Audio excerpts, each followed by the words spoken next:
우리 기도하고 하나님께 예배드립니다. 하나님, 예배 자리에 오게 하시니 감사합니다. 예배를 통해서 모두가 주님 닮은 멋진 그리스도인이 될 수 있도록 인도하여 주옵소서. 감사드리며 예수님의 이름으로 기도드립니다. 아멘.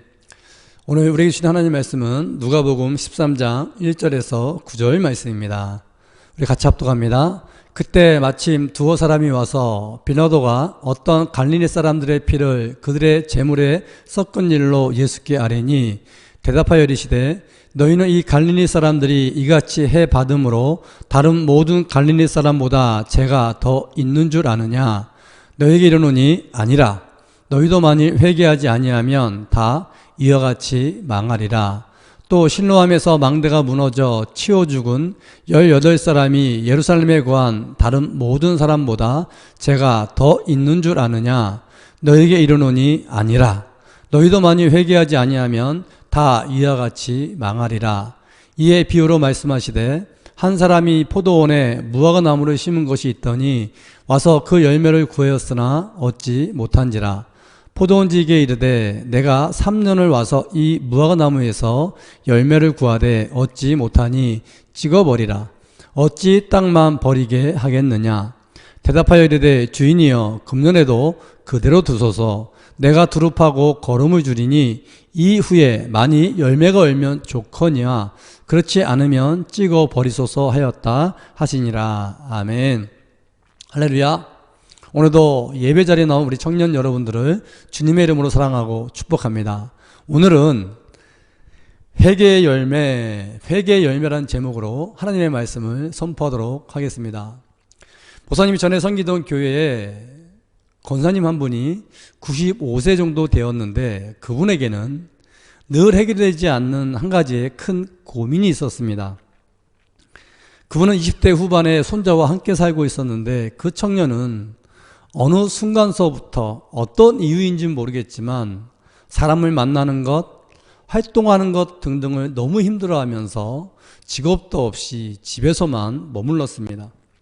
한창 일할 나이이고 건강해야 할 때임에도 영적, 정신적, 육체적으로 점점 더 쇠약해져 갔고 주로 약물에 취해 잠을 자거나 게임을 하며 하루하루를 보내고 있었습니다. 몇 년째 그런 모습을 보고 있던 권사님께서는 내가 저 아이를 보고 어떻게 편하게 눈을 감을 수 있겠냐며 한숨을 계속해서 쉬곤 하셨습니다. 여러분들이 만약 그 청년이라면 어떠하겠습니까? 지금은 할머니의 노인연금이나 자녀들이 주는 용돈으로 그나마 생활이라도 하겠지만 계속해서 그렇게 살아간다면 인생의 마지막은 어떠한 모습일까요? 폐인이 되겠지요. 빨리 돌이켜야 합니다. 원인이 무엇인지 찾아내서 정상적인 모습으로 되돌아와야 하는 것입니다. 이렇게 잘못된 삶이나 행동이나 제약 등에서 돌이키는 것, 이것이 바로 회개입니다. 하나님은 우리가 건강하고도 올바르게 살 수 있는 길을 만들어 놓으셨고 성경 말씀을 통해서 그 길을 계속해서 알려주고 계십니다. 그러므로 누구든지 하나님 말씀에 자신의 현재의 모습을 살펴보면서 수시로 옳은 길로 돌이켜야 하는 것입니다. 잘못된 길로 가거나 죄를 지어서 고통받거나 지옥에 가는 것이 아니라 회개하지 않는 이유로 망하기 때문입니다. 오늘 본문에도 사람들이 보기에는 완전히 망한 것과 같은 사람들의 사건을 제자들이 예수님께 들어서 질문을 합니다. 1절 말씀이지요. 그때 마침 두어 사람이 와서 빌라도가 어떤 갈릴리 사람들의 피를 그들의 제물에 섞은 일로 예수께 아뢰니. 예수님 당시에 유대 지역의 로마 총독이었던 빌라도가 갈릴리 사람들을 학살한 사건을 들어서 그들의 죄가 너무나 컸기 때문에 이렇게 된 거 아닙니까? 라고 엽죽고 있는 것이지요. 그러자 예수님은 이렇게 말씀하십니다. 대답하여 이르시되 너희는 이 갈릴리 사람들이 이같이 해 받음으로 다른 모든 갈릴리 사람보다 죄가 더 있는 줄 아느냐? 너희에게 이르노니 아니라. 너희도 만일 회개하지 아니하면 다 이와 같이 망하리라. 또 실로암에서 망대가 무너져 치어 죽은 18사람이 예루살렘에 거한 다른 모든 사람보다 죄가 더 있는 줄 아느냐. 너희에게 이르노니 아니라. 너희도 만일 회개하지 아니하면 다 이와 같이 망하리라. 아니다 라고 말씀하십니다. 죄 많고 적음의 문제가 아니라 잘못된 것에서부터 돌이키지 않는 것, 회개하지 않는 것 때문에 죽는다. 회개하는 것이 얼마나 중요한지를 말씀해 주고 계십니다. 또 비유를 들어서 계속해서 설명해 주시지요. 포도원 주인이 포도밭에 무화과 나무 한 그루를 심고 열매를 얻기 위해 3년이나 기다렸습니다. 그런데 시간이 지나도 열매가 열리지 않자 포도원을 관리하고 있는 포도원 지기에게 그 나무를 찍어 버리라 라고 말씀하십니다. 그러자 포도원 지기는 내가 땅을 더 파고 거름을 주고 더 잘 보살필 테니 기다려달라고 간청을 합니다. 비유의 말씀이니 포도원 주인은 하나님이시고요. 포도원 지기는 우리를 돌보시는 예수님, 그리고 무화과 나무는 저와 여러분들일 것입니다. 어쨌든 이 비유를 들을 때마다 우리는 열매를 맺지 않으면 안 된다는 큰 부담을 갖게 됩니다. 왜냐하면 열매를 맺지 못하면 버림을 받을 것이기 때문입니다. 그렇다면 우리가 맺어야 하는 열매는 어떠한 열매일까요? 예수님은 그들이 그렇게 죽게 된 이유가 그들의 죄가 남들보다 더 많은 것이 아니라 3절 5절에 이렇게 똑같이 말씀하십니다. 내가 너희에게 이르노니 아니라 너희도 만일 회개하지 아니하면 이같이 망하리라. 그리고 바로 이 말씀을 주셨습니다. 즉 주님이 말씀하시는 열매는 회개의 열매인 것입니다. 누구나 죄를 지을 수 있습니다. 잘못된 삶을 살 수 있습니다. 그러나 죄를 지었다면 회개해야 한다고 말씀하십니다. 어떻게 회개하면 될까요? 우리의 가슴을 치며 눈물을 흘리며 제가 잘못했습니다. 용서해 주십시오 라고 하면 될까요? 감사하게도 누가복음 3장에 보면 일평생 회개를 외쳤던 세례 요한을 통해서 그 해답을 우리에게 알게 하십니다. 세례 요한은 회개라는 헬라어 단어 메타노니아라는 단어를 세례를 받으러 오는 사람들에게 계속해서 외쳤습니다. 너희는 회개에 합당한 열매를 맺어야 한다. 그래서 사람들이 그렇다면 어떻게 하는 것이 회개입니까? 라고 질문을 하지요. 그러자 그는 옷 2벌 있는 자는 옷 없는 자에게 나눠줄 것이요 먹을 것이 있는 자도 그렇게 할 것이니라. 너무 욕심 부리지 말고 어려운 사람, 가난한 사람을 도우며 사랑하며 살라 말씀합니다. 그리고 또 이렇게 말도 하지요.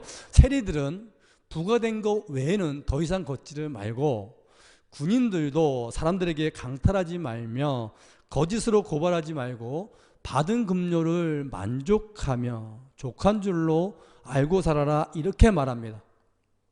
무슨 말입니까?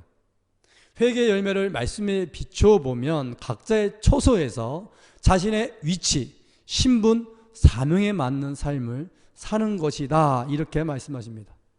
세리이면 세리답게, 군인이면 군인답게 다 각자에게 주어진 일을 정직하고 성실하게 살아가라는 것입니다. 그 말씀을 저와 여러분들에게 오늘날 동일하게 적용해 보면 가정에서 자녀이며 자녀답게 부모를 공경하며 사는 것입니다. 학생이며 학생답게 스승 되신 분들을 존경하며 배우는 자답게 겸손하게 열심히 공부하는 것입니다. 직장인이면 직장인답게 자신의 이치에 맞게 주어진 일에 최선을 다하며 사는 것. 또 교회에서도 그렇지요. 성도이면 성도답게 말씀대로 서로 사랑하며 사는 것. 그것이 주님이 원하시는 회개의 열매인 것입니다. 우리 그렇게 서로를 사랑하며 자신의 역할에 충실하며 살아가시는 저 여러분 되기를 주님의 이름으로 축복합니다. 그리고 두 번째는 회개의 열매를 맺으려면 오늘 말씀을 통해서 주님의 마음이 되어보는 것입니다. 왜냐하면 회개란 주님의 뜻, 주님의 마음대로 살아가는 것이기 때문입니다. 그렇다면 우리가 주님의 마음을 이해하기 위해선 오늘 비유의 대상을 조금만 바꿔보면 될 것입니다. 포도원 주인은 똑같이 우리 하나님이시고요. 포도원 지기는 예수님 대신에 우리가 되어보는 것입니다. 예수님의 입장이 되어보는 것이고요. 또 포도원의 무화과 나무는 우리가 돌보아야 될, 우리가 신경 써야 될 존재로 바라보는 것입니다. 그 존재가 나와 마음이 잘 맞지 않는 우리 가정의 언니나 동생, 누나나 오빠가 될 수 있을 것입니다. 또 교회 청년부 안에서 마음은 내키지 않을지라도 내게 맡겨진 멘티나 멘토가 될 수도 있겠지요. 또 우리를 힘들게 하는 친구들이나 직장의 동료, 선후배, 또 부모님이 될 수도 있을 것입니다. 여러분, 포도밭에 왜 무화과 나무를 심었을까요? 그곳에 무화과 나무 한 그루 심어 놓은 것은 우리의 뜻이 아니지요. 전적으로 하나님의 뜻에 의해서 심어진 것입니다. 자, 그렇다면 실제적으로 한번 생각해 보겠습니다. 포도나무는 여러분이 아시다시피 쭉 연결돼서 심어져 있습니다. 기둥을 타고 나무가 자라고요. 가지와 가지가 서로 연결되어 있습니다. 대부분 함께 있기 때문에 물 주는 것, 거름 주고 관리하는 것, 벌레나 해충 관리하는 것도 거의 동일합니다. 하지만 포도밭에 홀로 우뚝 서 있는 무화과 나무는 전혀 다르겠지요. 포도나무와 전혀 크기도 다르고 물 주는 방법, 키우는 방법 모두가 다 다릅니다. 오히려 더 신경 쓰일 수 있습니다. 왜 이것이 내게 있지라고 고민될 수도 있는 것입니다. 그렇게 3년이 지나자 주인도 열매 없는 이 나무를 찍어 버리라고 말합니다. 오히려 이젠 더 신경 쓰지 않아도 되고 훨씬 더 편해질 수도 있을 것입니다. 하지만 포도원 지기는 오늘 8절에 보면 이렇게 말씀합니다. 대답하여 이르되 주인이여 금년에도 그대로 두소서 내가 두릅하고 거름을 주리니. 포도원 지기는 무화과 나무가 잘못되었다고 말하지 않습니다. 내가 두릅하고 거름을 주겠습니다 라고 말합니다. 내가 좀 더 신경 쓰고 좀 더 잘 가꾸겠습니다 말하는 것입니다. 그는 포도밭의 포도원 지기니 포도나무보다는 무화과 나무에 대해서는 잘 알지를 못하겠지요. 그동안 자신의 생각, 자신의 입장에서 무화과 나무를 돌봤다면 이제 무화과 나무 입장에서 좀 더 세심하게 정성껏 키워보겠다는 것입니다. 사랑하는 청년 여러분, 우리 삶에도 내가 가꾸고 중요하게 여기는 것이 있을 것입니다. 내 뜻대로 잘 자라주고 가꾸어져서 보기만 해도 행복한 것들이 있을 수 있습니다. 하지만 왜 이게 내게 있지라고 생각되는 것도 있을 수 있습니다. 그것이 거슬리고 불편하기도 한데 열매도 없어서 차라리 없었으면 좋겠다라고 생각되는 것이 있을 수 있습니다. 하지만 그것을 주신 하나님의 입장은 어떠하실까요? 분명 그것을 주신 목적과 이유가 있지 않겠습니까? 사람들이 왜 이런 나무를 내게 주셨냐고 불평하고 있는 그러한 때에 제가 1년을 더 가꾸겠습니다. 좀 더 정성껏 보살피겠습니다 라고 말하는 글을 보며 우리 주님은 얼마나 기쁘시겠습니까? 무화과 나무 주신 그 주인을 위해서 내가 좀 더 섬기겠습니다 라고 말할 때 가장 좋은 곳으로 바꾸어 주지 않으시겠습니까?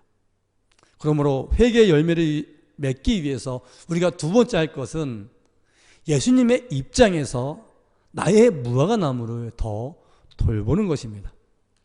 예수님처럼 내가 돌보아야 할 대상을 더 잘 섬기는 것입니다. 이 세상에 있는 수많은 사람들 모두를 사랑할 수는 없지만 그들만이라도 더 사랑하는 것입니다. 사도 요한도 옷 두 벌 있는 자는 옷 없는 자에게 나눠주고 먹을 것이 있는 자도 먹을 것이 없는 자에게 주라 말한 것처럼 그들에게 베푸는 것입니다. 성경에도 이러한 사람들이 참 많이 있습니다. 대표적으로 바나바이지요. 바나바는 그의 조카 마가와 그리고 사도 바울과 함께 세계 제1차 전도 여행을 떠났습니다. 그러다 터키에 있는 타우루스 산맥 앞에 도착했을 때 마가는 어려서인지 산을 넘는 것을 너무나도 두려워했고 곧 주랭랑을 쳤습니다. 왜냐하면 그 산에는 강도들이 수시로 나타나 산을 넘는 자들의 돈과 목숨을 빼앗는 일들이 자주 일어났기 때문입니다. 결국 그로 인해 선교에 큰 차질이 생겼습니다. 그리고 바울과 바나바는 2차 세계 여행을 떠날 때 이 마가의 문제로 굉장히 심하게 다투었고 결국 따로따로 선교를 떠나게 되었습니다. 엄청난 사역의 열매들이 넘쳐나고 있을 때에 바나바에게 마가는 늘 신경 쓰이고 걸림돌이 되는 무화과 나무 같은 존재였습니다. 하지만 그는 마가를 포기하지 않았고요. 귀찮아하지도 않았습니다. 함께 전도하며 그를 가르쳤고 섬겼고 훈련시켰습니다. 그러자 마가는 마가복음이라는 기독교 역사에 없어서는 안 돼 큰 성경을 기록하는 그런 인물이 되었고요. 또 마가와는 절대 함께하지 않겠다는 그 사도 바울도 말년에 디모데후서 4장에 보면 내가 올 때에 마가를 데리고 오라. 그가 나의 일에 유익하니라라고 그와 함께하기를 간청할 정도였습니다. 예수님의 수제였던 베드로도 그가 얼마나 비서 역할을 잘했는지 없어서는 안 될 인물이라 말하기도 합니다. 결국 그를 통해서 수많은 교회들이 세워졌고 또 바나바의 진가가 세상에 더욱더 알려지는 그런 계기가 되었습니다. 그렇다면 마가를 섬긴 바나바는 하나님께는 또 그렇다면 얼마나 큰 기쁨이 되었겠습니까? 분명 그 무화과 나무는 포도나무에게 가장 큰 기쁨을 주는 나무가 되었을 것입니다. 왜냐하면 그 나무를 심은 하나님의 의도는 포도원 지기를 위함이기 때문입니다. 실제로 포도나무는 여러분이 잘 아시는 것처럼 높이가 낮아서 그 밑에 앉아 쉬기는 참 불편합니다. 하지만 무화과 나무는 크고 이파리가 넓어서 아무리 태양이 뜨겁고 더워도 그 밑에 있으면 너무나 시원하고 쾌적합니다. 실제로 이스라엘 사람들은 무화과 나무 잎이 열리면 그 밑에 가서 말씀을 나누기도 하고 기도하기도 하고 교제를 하기도 합니다. 또 무화과 나무는 무려 6차례 열매가 계속해서 열리기 때문에 일하느라 너무 가난해서 먹을 것조차 없던 그 시대의 일꾼들에게 맛있는 영양소와 당분을 제공해 주는 그런 유익한 나무입니다. 그래서 주인이 심었을 것입니다. 사랑하는 청년 여러분, 하나님의 말씀대로 올바르게 살아가고 있지 못하십니까? 그렇다면 빨리 말씀대로 돌이키십시오. 그것이 올바르게 살 수 있는 길입니다. 또 지금 여러분들에게 속썩이고 있는 사람이 있습니까? 불편한 사람이 있습니까? 그럼에도 그 사람을 주신 하나님의 뜻이 분명히 있음을 믿고 내가 좀 더 섬기겠습니다, 돌보겠습니다 라고 주님의 입장이 되어 섬겨줄 때에 바로 그 사람이 여러분들에게 가장 큰 기쁨이 되고 귀한 열매가 될 줄 믿습니다.